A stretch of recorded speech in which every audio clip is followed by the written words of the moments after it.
Nagsisisi ang karamihan sa may mga tinapos ngayon.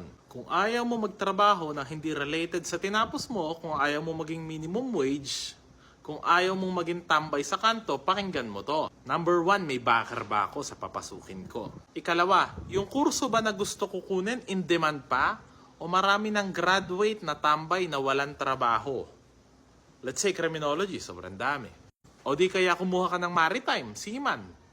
Wala ka naman backer, di ba? Isipin mo yung kursong papasukin mo kung may demand pa ba. Baka kasi oversupply na, tapos wala ng demand. E di ang ending, pipila ka sa likod ng mga walang trabaho na nakapagtapos. Dapat isipin mo yung reality at facts, ha? Hindi yung textbook lang. Kasi yung RA 1131, oo, ang daming available na trabaho sa criminology. Ang tanong, lahat ba ng criminology pasok doon? Ang tanong, bakit ang daming tambay na criminology? Yun yung pinakaiba ng textbook sa facts at sa reality na nangyayari ngayon.